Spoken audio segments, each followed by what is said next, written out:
Hi you, King here, and I'm back to talk Bat.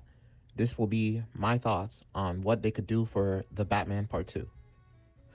First up, I think a couple of years will have passed to allow Bruce Wayne to make up a billionaire playboy persona.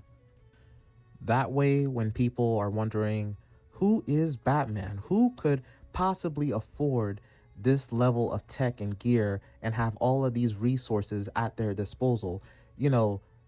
It's to make it so Bruce Wayne's face doesn't immediately pop up in their head.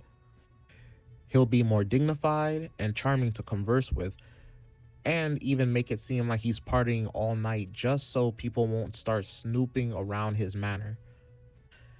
And I think Matt Reeves keeps his ears open to criticisms of his movies so that in later sequels he can better perfect his work. So look out for a great Bruce Wayne in Part 2. Second thing is Catwoman would be back. Duh. Matt Reeves definitely made a perfect Selina Kyle / Catwoman in the first Batman. So of course he'll want to bring her back to build on her character, especially the relationship that blossomed between both Bruce and Selina. I mean, Batman and Catwoman have always had a will they won't they on and off relationship in the comics. So it only makes sense to translate that into the sequel film with her coming back and trying to actually make a relationship between her and the Bat work. I could even see her getting an upgraded suit just like Batman would have, because like I said, a couple years would have passed, allowing Batman to kind of make a more efficient, more badass version of his already badass suit. But now to the villains of the movie. I feel that this movie will have monsters, be more fantastical than the first, with the first monster on our list being Clayface. Clayface has been one of the rumored villains to be part of Batman 2.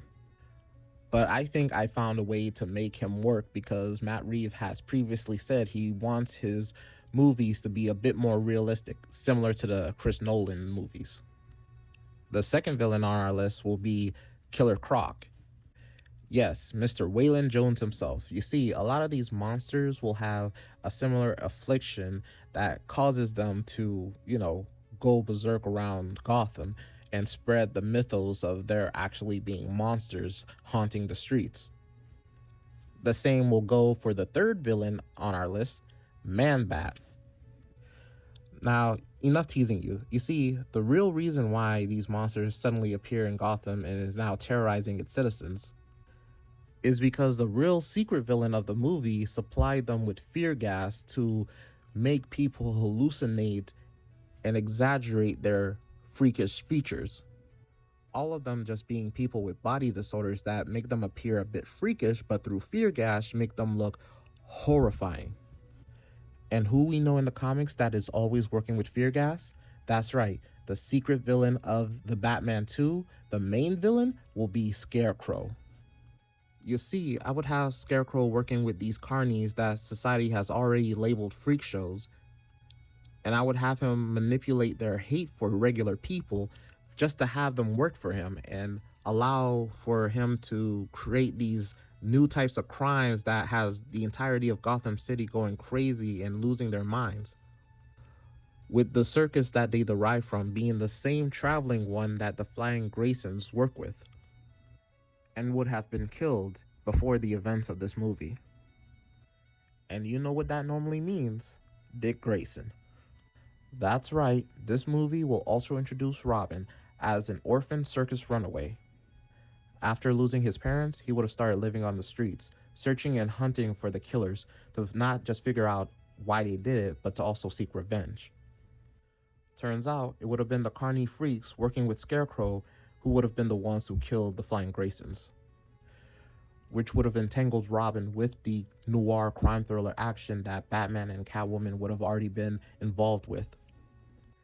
And with finding a kindred spirit within the already skilled, hardened boy, he decides to take him up as a sidekick of sorts, to train him even further and arm him with the necessary resources to aid him in his crusade not towards vengeance, but to justice. And this movie could even be a springboard towards a Gotham City Sirens spin-off starring Selina Kyle. And overall work with a continuing theme, with the last one being Halloween and this one being Thanksgiving. Like, share, subscribe, and follow.